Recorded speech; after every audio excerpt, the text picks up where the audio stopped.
Halo, selamat datang kembali di podcast Unisri. Seperti biasa, kita akan ngobrol-ngobrol santai dan rileks mengenai hal-hal yang berbau akademisi. Karena memang kalau sesuai dengan namanya, podcast Unisri berarti podcast kepunyaannya Universitas Slamet Riyadi yang kita ngobrol soal tetek bengek Unisri gitu. Tapi kita mau ngobrol hal yang kira-kira rileks dan santai. Hari ini teman-teman, ini adalah temanya mengenai teknologi pangan. Jadi pangan itu ternyata ada teknologinya. Bingung teman? Aku ya bingung. Makanya kemudian saya itu mendatangkan salah satu narasumber dari namanya Fatipa, dosen Fatipa, Fakultas Teknologi Pangan. Tapi kayaknya namanya sudah ganti. Nanti tanya aja sekalian gitu ya. Mari kita sambut Bu Vivi. Monggo Bu Vivi. Udah datang nih. Selamat dulu Bu Vivi. Sehat Bu Vivi? Alhamdulillah. Alhamdulillah sehat. Bu Vivi ini jarak rumah dengan kampus itu, dengan kantor itu kira-kira sekitar 1,5 jam. Tapi beliau tetap perkasa dan tetap cantik gitu ya. Berarti memang pengelolaannya bagus. Nih saya yakin ini mesti ada kaitannya dengan pangan-pangan tadi itu loh, ya toh. Lah nek kowe cah mangan mung kerupuk karo kecap ya ora tekan dintinya ta. Nah, susah pisan. Tuh kan. Nah, ini penting ini. Bu Vivi. Iya, Pak. Saya itu kan taunya teknologi pangan gitu ya. Itu kan sebenarnya agak lama ya, sudah agak lama gitu kan. Ini kok apa namanya dikatakan teknologi pangan gitu. Padahal kita kan tahu ada nama lain yang lain itu kan kayak tata boga gitu ya. Masak memasak gitu kan. Itu apa bedanya itu, Bu? Iya, betul sekali. Ini sering kebolak-balik ya, Pak. Jadi banyak yang mengira kalau teknologi pangan itu sama dengan sebenarnya berbeda. Oh, berbeda. Berbeda, iya. Teknologi pangan ini cakupannya lebih dalam, juga lebih luas. Jadi nanti apalagi kalau zaman sekarang itu ya banyak foodpreneur dan oh iya itu menarik itu Bu. Betul, iya. Ini prodi yang sangat sangat cocok karena fleksibel. Teknologi pangan itu mempelajari dari bahan dari petani. Jadi dari hulu sampai hilir. Bayangkan ya berapa yang bisa kita ambil gitu ya, yang bisa kita jadikan celah untuk usaha gitu dari petani saja, misalkan dari bahan baku. Oh bagaimana ya caranya sayur ini misalkan sekarang banyak ya di marketplace gitu yang segar gitu. Dia si orange, si hijau gitu, mereka tetap sampai tetap fresh. Nah, boleh disebut loh ini soalnya betul. Ya. Itu ada teknologinya, distribusinya, kemudian pengolahannya juga. Pengolahan bahan skala kecil maupun skala besar. Skala besar itu contohnya misalkan sederhana saja air mineral saja kan itu ada teknologi. Itu gimana Bu berarti kalau air mineral dan teknologi pangan itu? Iya, mungkin bertanya-tanya ya kok bisa ya air putih aja ada expired date-nya. Oh. Iya kan? Ini sudah expired date belum ya? Padahal kan itu air putih. Oh, ini pasti ada pengawetnya. Tidak. Jadi, kalau misalkan ini mungkin kalau ya kenapa ada?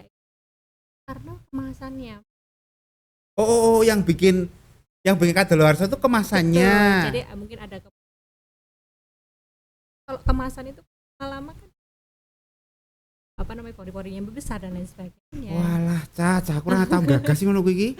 Iya, makanya kok air putih ada expired date kenapa? Lah ini nanti di berarti karena kemasannya Bu ya. Iya, betul. Nah ini kalau air putih yang ada di sumber-sumber air itu Bu. Lah ya sebenarnya kan ambilnya dari situ. Itu kan last forever tuh itu mestinya ya. Iya, harusnya forever. Begitu. Agak medeni juga ya. Agak medeni, makanya kan ada kalau diperhatikan di kemasan itu ada tulisan gitu, jangan ditaruh di tempat yang panas misalkan gitu itu kan. Itu teknologi pangan dipelajari. Bagaimana cara kita ngemas, labelnya itu kita. Saya pernah dengar loh Bu, ada orang cerita itu gini. Kalau taruh botol air di mobil gitu ya, kemudian parkir misalkan semalam atau 2 malam aja gitu ya. Itu nanti diganti aja airnya. Betul. Gitu kan. Jangan diminum gitu. Iya. Karena katanya ini itu karsinogennya banyak. Padahal semua tanya karsinogen itu apa atau bukan gitu itu toh. Oke. Jadi kalau misalkan beli makanan gitu atau minuman yang ada tapi nggak bisa saya contohkan ya, kebetulan saya bawa. Itu kan makanan ada memang kemasan gitu aja. Kemasan gitu kan, nanti di bawah botol itu ada tanda P, ada huruf macam-macam. Nah, itu kan sebenarnya kalau misalkan air mineral itu kan sekali pakai ya Pak. Kalau misalkan ini tak isi teh, es teh gitu sebenarnya nggak bisa, itu sekali pakai. Nah, kalau di dalam mobil yang suhunya panas, nah itu kan bisa jadi dikhawatirkan. Nah, itu panasnya plastik itu di airnya. Oh, berarti itu memang didesain sekali pakai, Bu ya? Desain sekali pakai. Berbeda kalau botol-botol yang minum bisa dibawa kemana? Plastiknya yang bisa Berarti anjurannya ya tuku botol plastik yang bisa di refill. Iya, betul. Ya. Sehingga nanti kemana-mana itu tinggal jok gitu ya. Karena kalau botol yang dijual seperti kemasan-kemasan itu ternyata hanya sekali pakai, Bu ya. Terus itu Bu, di belakangnya, di bawahnya botol itu ya, apapun itu minuman kemasan terutama, itu ada kayak gambar segitiganya itu loh Bu. Itu tanda plastik, jenis plastiknya. Oh. Iya. Ada yang harus sekali pakai, ada yang bisa. Oh, itu toh yang saya maksud tadi itu. Iya, betul. Makanya itu kalau kemasan air mineral dengan sabun cuci piring itu beda-beda. Iya, betul. Berarti kalau bedanya dengan tata boga tadi itu mungkin yang panjenengan sebut tadi dari hulu ke hilir tadi Bu ya.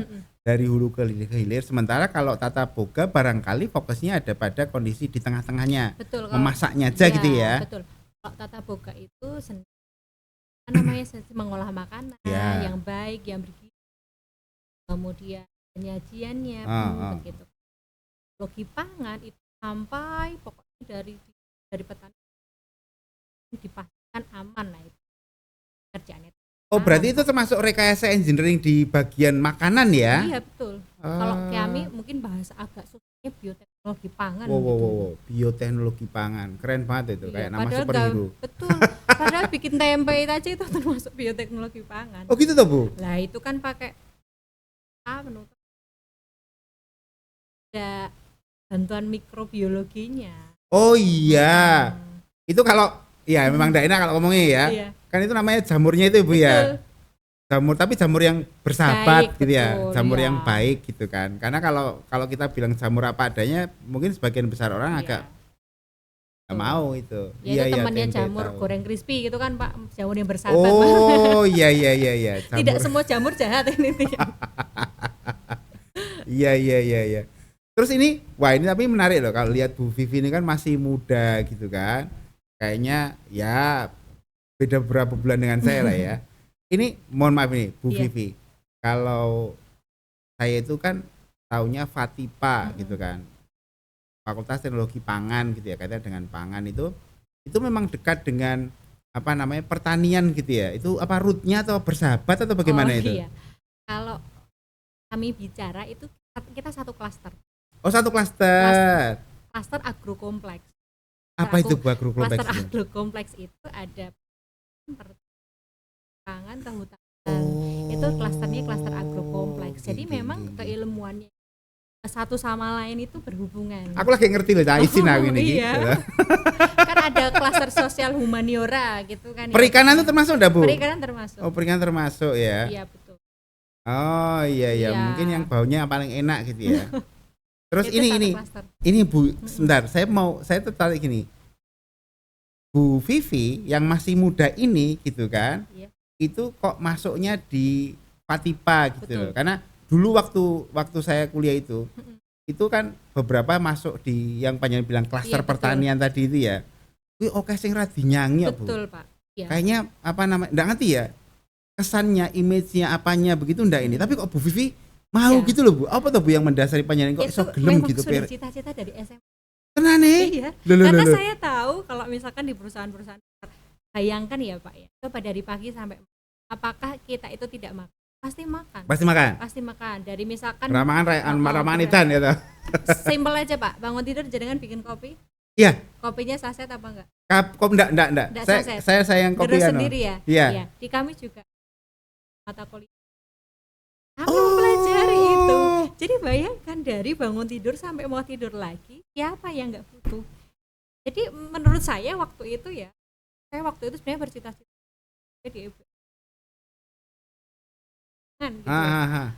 Maaf yang hurufnya GU ya, saya sebut merek ya di sini. Gitu.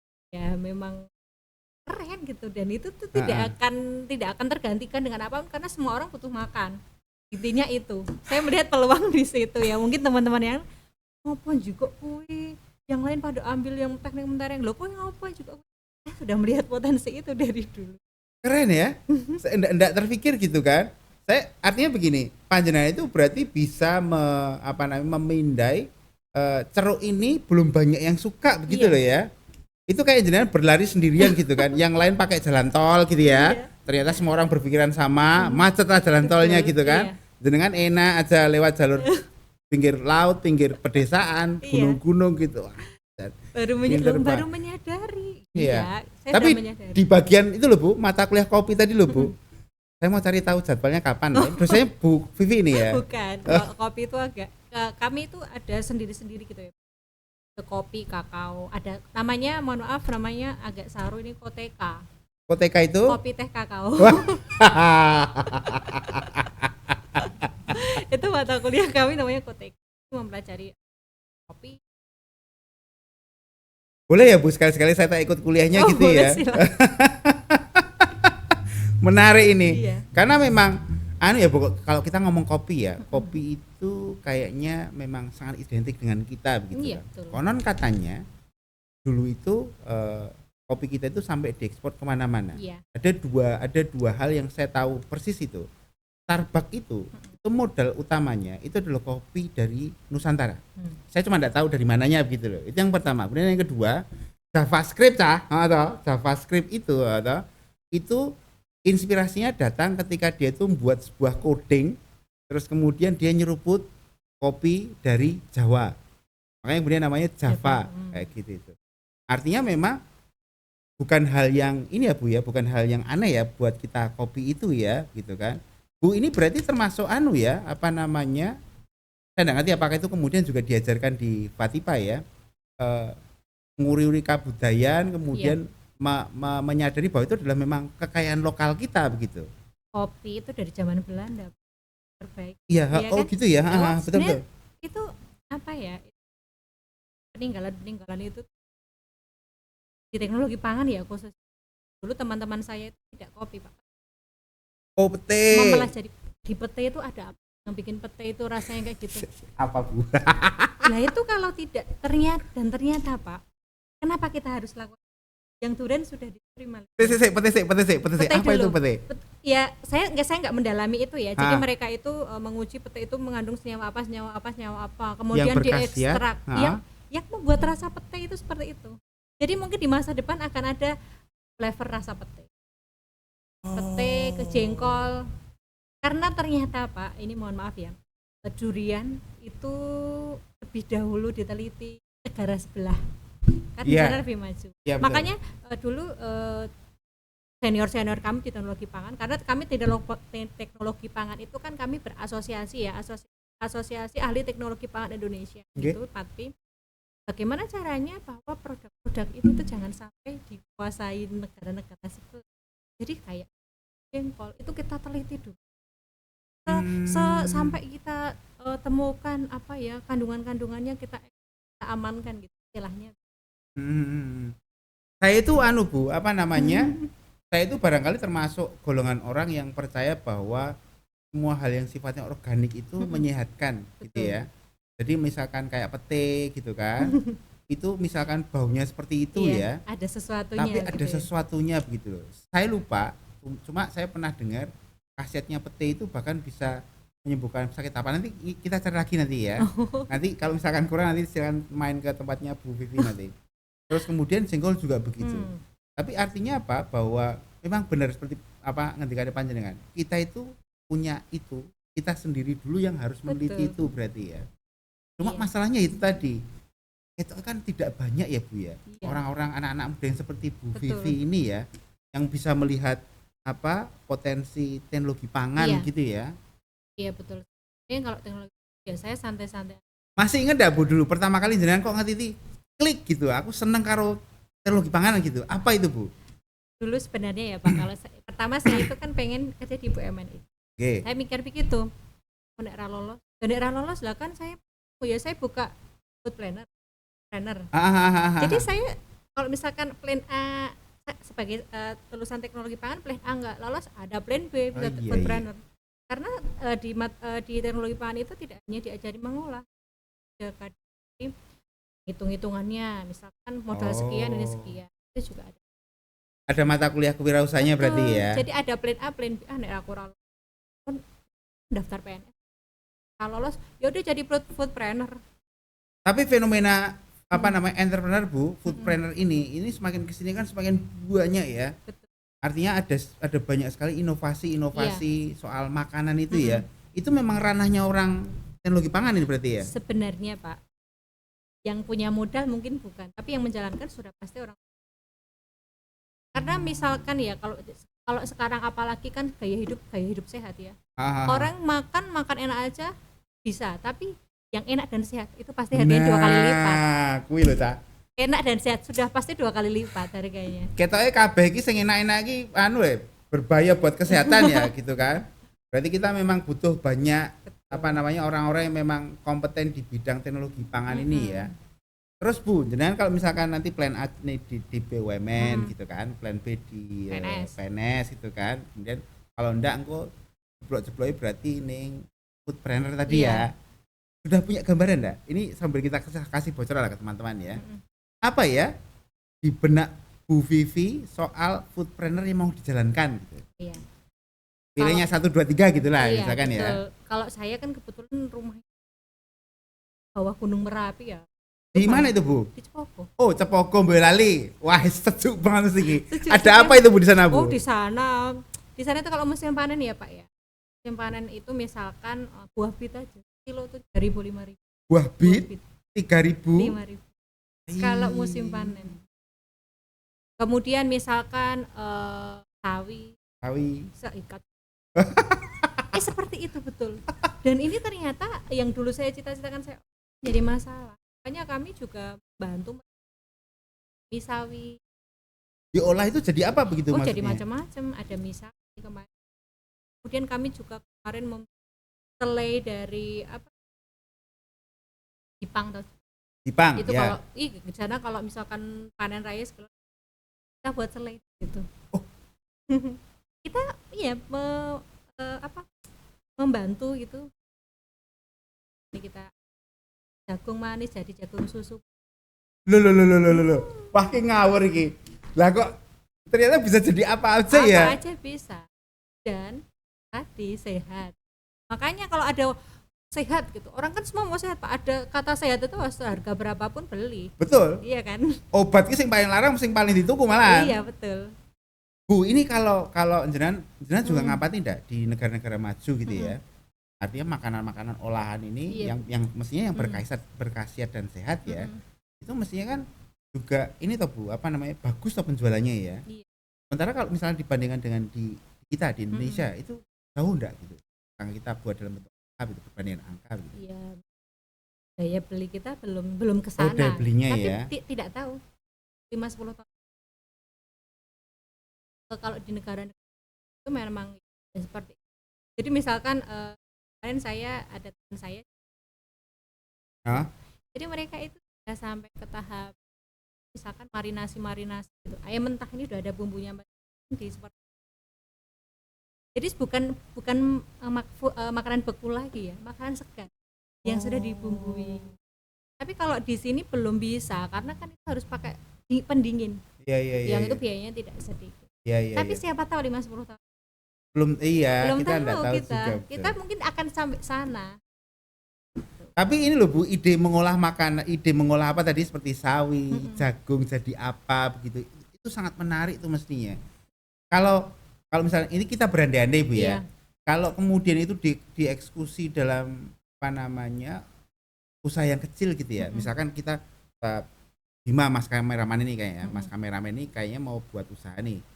Saya punya duit 2 juta ini Bu, nanti bisa bikin booth ya toh, sambil kemudian bisa bikin susu yang dari jagung tadi itu kira-kira cukup enggak misalnya begitu? Iya. Cukup enggak Bu? Kalau dari modal ininya cukup, tapi kalau bootnya ya mahal Pak. Oh gitu ya? Rasa nggak boot Bim, ya toh? Mak sewakne meja kok ya. Alumni kami ini ada yang jadi dia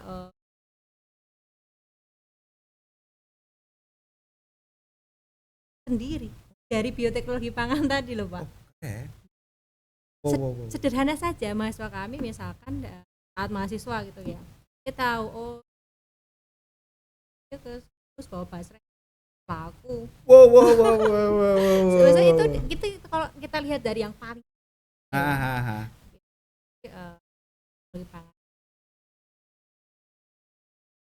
mudah diterapkan di mana-mana dan bahannya melimpah. Betul, asal tahu di mana celah yang bisa dimanfaatkan.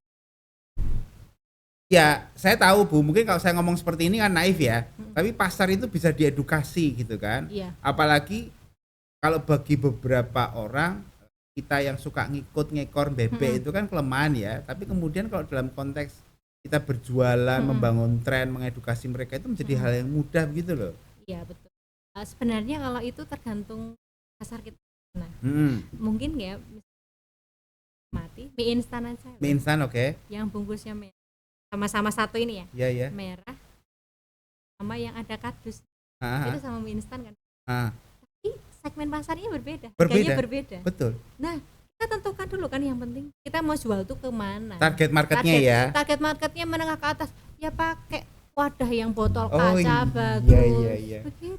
Kemasan itu penting. Kemasan. Ada mata kuliah kami kemasan.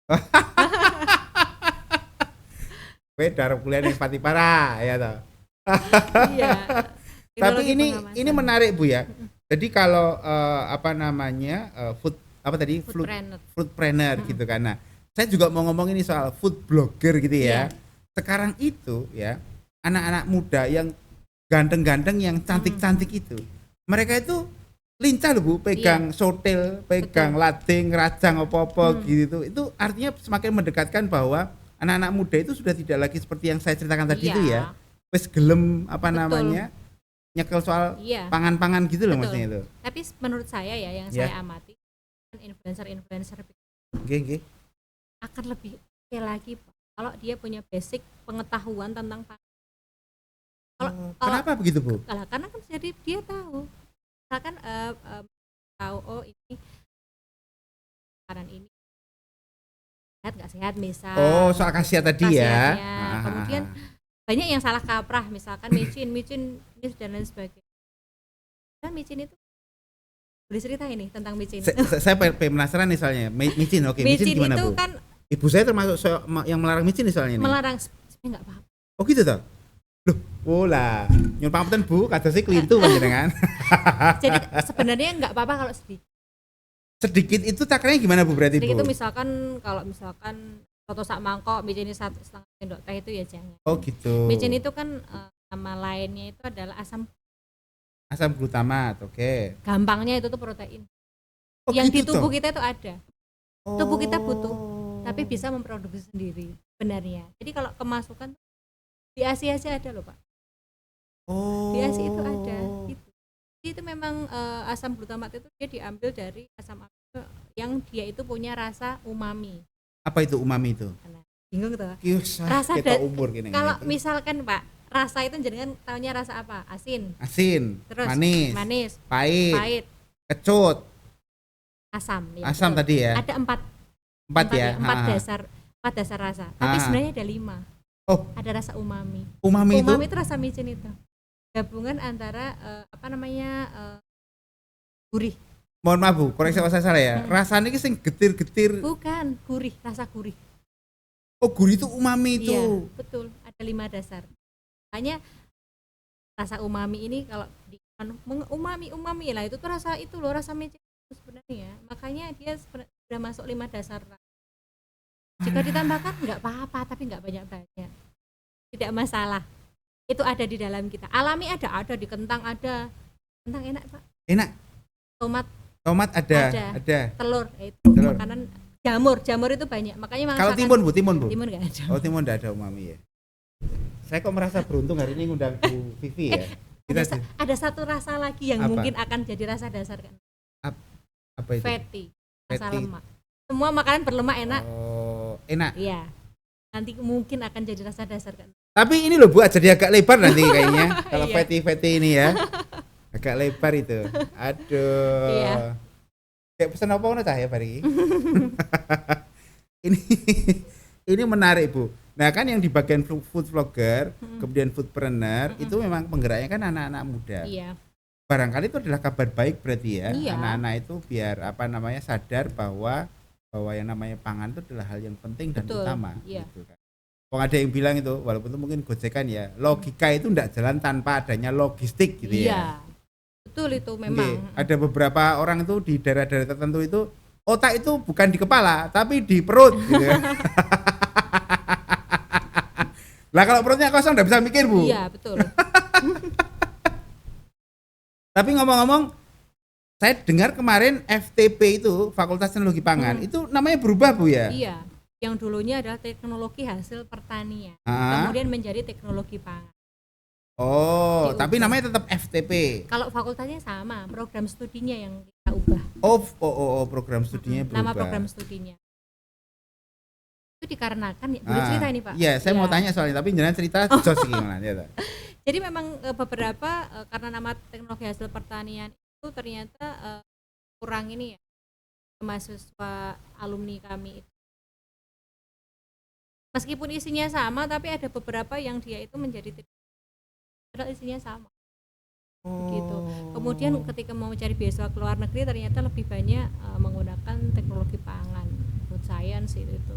Iya. Tapi Sehingga, alhamdulillah berarti ya. Alhamdulillah. Jadi sudah bisa lebih dirubah, ini ya lebih bisa mengakomodir Iya, anak-anak betul. Iya. gitu kan. Kalau nanti pada masalah yang kita sendiri itu nganggap itu jane sepele banget ning Iya. jaga angel mesane mana anak itu nanti. Ya selamatlah Bu gitu Iya. kan. Tapi sebenarnya prodinya ada berapa tuh Bu? hanya satu. Hanya satu itu ya. Oh, ini menarik ini. Wong saya aja pengen melu kuliah di situ soalnya gitu kan. Nah, ini kita ngomong soal apa namanya kegiatan anak-anak Bu, kegiatan mahasiswa ini ya. Kan apa namanya yang namanya teknologi pangan gitu kan. Ini saya kan enggak ngerti Bu. Iya. Di bayangan saya dari ceritanya panjenengan tadi itu, ki mesti cah Fatipa iki ya toh, Fakultas Teknologi Pangan ini, ki mesti seneng banget loh. Kenapa? Karena mesti dijak nek ora dolan utawa mesti praktek gawe apa gitu loh. Jadi mesti nyenengke banget. Apa betul begitu, Bu? Iya. Dari semester awal, Iya. semester 1 kami sudah perkenalkan lab. Oh, Masa lab. sudah masuk lab di semester 1. Karena memang untuk teknologi pangan itu jantungnya tuh di laboratorium. Di lab itu ya? Iya, Oh, di lab yang itu ya? Kowe ngerti lah, aku nek lewat kono iki mesti anyel-anyel pengen lho soalnya iki. Anyel pengen iki apa? Ambune enak banget. Iya. Tapi anyel iki apa? Ratine. Apa ora ditawari lho ya? Iya, betul Pak. Dari semester 1 itu sudah masuk lab. Ya. Apa namanya? Lakukan Kayak riset eksperimentasi kecil, gitu iya, ya? riset kecil-kecilan. Dan kalau beberapa yang hasilnya baik itu kita akomodir untuk lombakan. Dilombakan di tingkat apa itu berarti Bu? Yang terbaru ini akan kita kirim ke Jeju. Jeju Korea? Iya. Oh, itu memang ada festival atau eventnya kayak gitu Bu? Ada eventnya. Rutin? Tidak, jadi kami di asosiasi itu kan kebetulan ini di Jeju, tahun kemarin di Bali, di Thailand, di macam-macam, yang tadi di Jeju. Oh iya. Seneng ya. Seneng ya Pak, ketemu Lee Min Ho soalnya. Weh, iya. Seneng ya diajak. Gitu. Berarti bener atau dugaan saya ya? Iya. Dijak dolan kesana kemari gitu kan. Ya kan mestinya juga selain di lab ya, mestinya kan mereka juga diajak ke, jangan tadi jalan cerita di Cepogo ada sawi, ada apa-apa. Artinya mereka juga didekatkan toh. Betul. Tumbuhannya itu kayak gini loh gitu kan, yang jelek kayak gini loh, yang bagus kayak gini loh, bisa diolah jadi gini loh gitu kan mestinya. Kalau kami selalu melibatkan mahasiswa.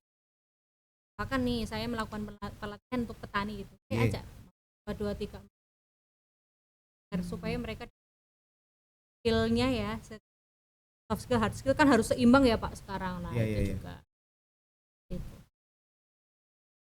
Nek gue mesti gerangi-gering kok mesti dijak ning ning sawah ning petani. Soalnya di sana tuh saya wedireng to mesti. Mesti wedireng kok ya ta. Saya ajak yang perempuan itu malah dome dipek mantu. Wah.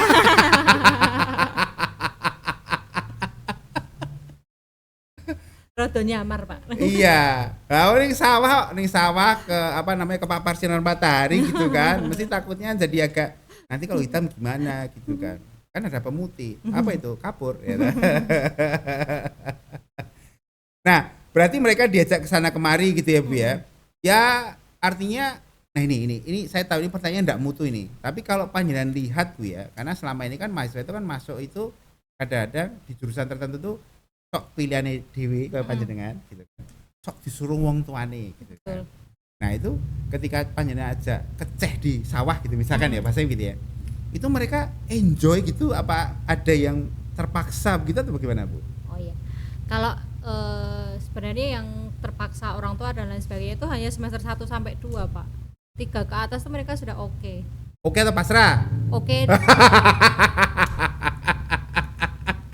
Sudah oke, berarti sudah mulai ikut ritmenya iya, gitu ya. Sudah ikut ritmenya, sudah ini. Karena kan laki-laki perempuan tetap mereka praktikum. Jadi maksudnya tidak ada yang kemudian berengkele di tengah itu selama ini oke-oke aja. Oke aja ya, mereka enjoy aja berarti ya. Iya. Oh, ini menarik ini. Karena memang kegiatan kuliah yang sifatnya outdoor itu selalu menyenangkan memang. Nyenengke. Terus itu juga apa Bu, ketika mereka ajak keluar, mereka juga panjenengan ajari sekalian untuk melakukan riset berarti ya? Oh iya, saya enggak ini, mereka yang melakukan. Saya ajari, mereka udah langsung. Itu ya? Saya hanya memantau. Oh bisa dapat riset banyak itu berarti ya? Biasanya terus, ada rekanan Bu, kemana begitu? Tidak ada sih Pak. Jadi kalau ada rekanan yang sering itu kami dengan dinas kesehatan mengenangani stunting. Kami juga terjun di sana. Kami membantu dengan mengedukasi dari kader-kader posyandu itu makanan pendamping menu gizi yang ini kita mau stunting Bu. Stunting ini menurut panjenengan sebagai orang di teknologi pangan gitu ya, itu kira-kira orang-orang yang paham pangan seperti panjenengan ini kontribusi apa yang harus diberikan kepada masyarakat sehingga tidak terjadi stunting gitu? Yang pertama, memberi makan pada anak dengan cara yang mudah. Dengan cara maksudnya kalau ibu-ibu muda salmon ikan itu maksudnya? Salmon ikan apa? Beri makan yang saudara makan aja itu cukup. Kalau tahu porsinya kan tahu saja. Jadi kami memberikan pelatihan itu dengan bahan-bahan yang biasa dimasak ibu-ibu. Berarti orang tuanya makan apa, anaknya juga makan itu, gitu ya. Terus cara ngolahnya, betul. Misalkan contohnya porsinya, itu gimana itu Bu berarti? Misalkan ini orang tuanya hari ini makan sop sama goreng telur, nggak masalah. Anaknya, lu kan baru 7 bulan kita buatkan brokoli telur. Itu iya, tidak perlu aduh gimana anakku beri, malah harus seperti itu karena nanti kalau setahun anak itu wajib makan makanan keluar. Kalau kita biasa salmon lah, engko nek anake sampai SD minta salmon terus. Ibu rungokno ya toh. Salmon ki larang ya toh. Wah, enak itu melegakan hati para ibu-ibu mestinya ya. Artinya boleh makan sama dengan orang tuanya. Betul, hanya pengolahannya yang porsinya diatur, pengolahannya harus diperhatikan. Betul, gitu ya. Tapi kalau orang bilang goreng-gorengan terus juga enggak bagus toh Bu. Lemak itu ada yang jahat, ada yang baik. Iya, kan apa namanya, kita harus selalu kaya dengan cara menggunakan minyak itu selalu baru gitu. Iya. Padahal kalau yang gorengan enak. Wah, ramu Bu, goreng kalau jelantah, wah top banget wes. Ya itu karena rasa fatty tadi loh Pak. Tapi fatty itu berarti dalam jumlah tertentu itu masih boleh Bu ya? Kalau jenuh ya enggak, sebenarnya enggak. Sama jenuh itu. Ada berapa banyak dari kalian sama dengan saya? Loh, lemak itu sudah dibutuhkan. Menempuh jalan yang jelek nih berarti. Lemak dibutuhkan loh Pak. Betul. Anak bayi 6 bulan itu harus dikasih lemak. Harus dikasih minyak wijen, minyak sawit boleh, tapi jangan yo jelantah. Itu untuk perkembangan otak, maaf. Oh gitu toh? Iya. Loh, aduh ini rusak gitu terusan. Lah, konsepnya ngawur gitu terusan. Iya.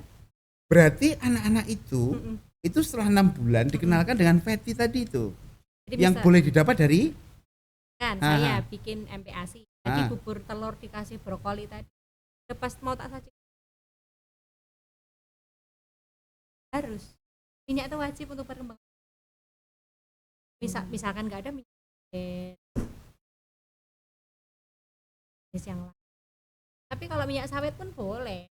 Tapi jangan minyak jelantah. Nah, jelantah gue sos-sosan sambel. Lagi boten gada Bu, ini minyak jelantah ya. Oke. Ini menarik ini. Iya. Berarti minyak itu ternyata bagus untuk pembentukan otak. Kalau misalkan anaknya agak susah makan nih Bu ya, karena masih menyusui nih, boleh enggak yang minum ibunya aja, kemudian nanti biar keluar lewat asinya begitu? Ini rada maksudnya tadi ya. Enggak boleh.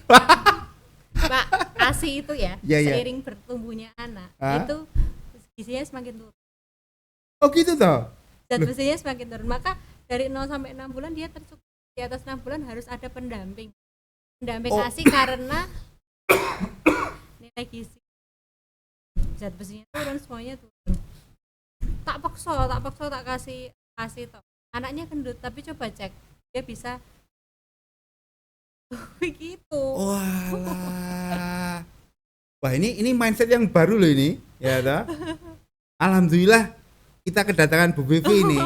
Kita jadi punya insight yang baru ini ya toh. Ojo minyak-minyakan gitu kan. Ternyata memang kalau dalam kondisi yang jumlahnya terkontrol boleh dan bagus gitu ya.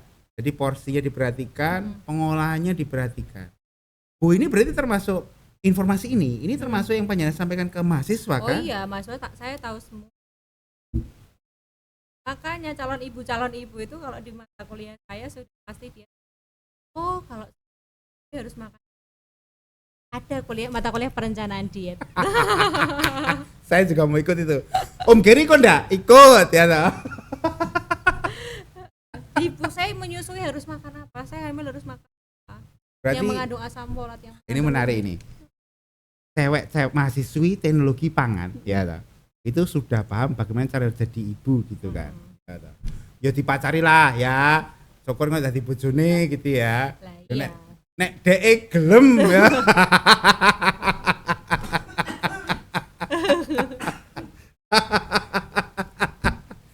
Oke. Makanya saran saya kalau cari istri minimal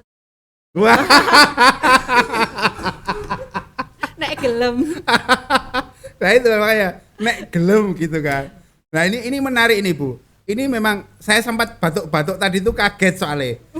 Mas Diki, wah ini rusak ini mindsetnya ini. Karena selama ini kan kita selalu bergantung pada ASI begitu kan. Sampai 6 bulan boleh setelah.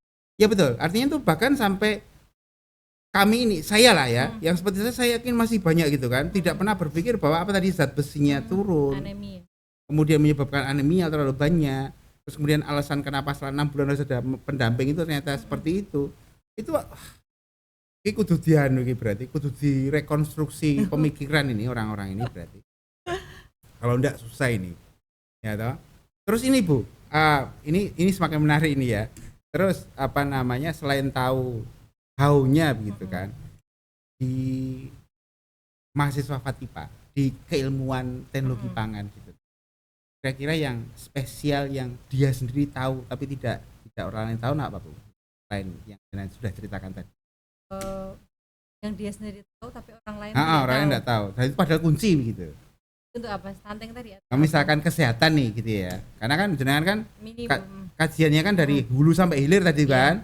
Dari bahkan winih sampai panen gitu kan. Kalau masa teknologi pangan minimal loh. Yeah. Dia sudah aware ke dirinya sendiri.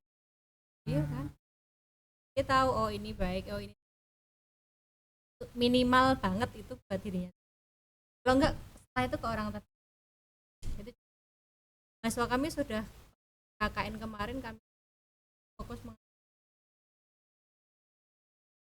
dia mendampingi dan selesai itu kami terjun. Nah, kalian semakin penasaran mestinya ya dengan Fatipa toh. Ternyata selain ada mata kuliah apa Bu diet tadi itu? Perencanaan diet. Yo iso gedeke ya toh. Wah, ini menarik ini ya toh. Tahu ini menarik ini. Saya sebenarnya pengen lanjut lebih banyak lagi tapi kayaknya Bu Vivi ini sudah dari tadi dia jam terus gitu kan. Makanya kemudian saya pikir kita harus sudahi. Kayaknya semakin menarik. Tapi teman-teman, buat teman-teman yang mau apa istilahnya, konsultasi, tanya-tanya, diskusi kaitannya dengan pangan ini, nanti silahkan datang main ke Fatipa ya Bu ya, di Unisri ya. Nanti silahkan ketemu dengan Bu Vivi atau teman-teman dosen yang lain atau mungkin mahasiswa juga gitu ya, untuk berdiskusi soal pangan gitu. Piye toh ben dadi sehat gitu kan, piye toh ben jadi ibu yang baik, piye toh menghindari stunting dan lain-lain begitu. Oke, saya pikir itu dulu teman-teman. Terima kasih Bu Vivi atas kehadirannya. Kita ketemu lagi di lain kesempatan. Bye bye.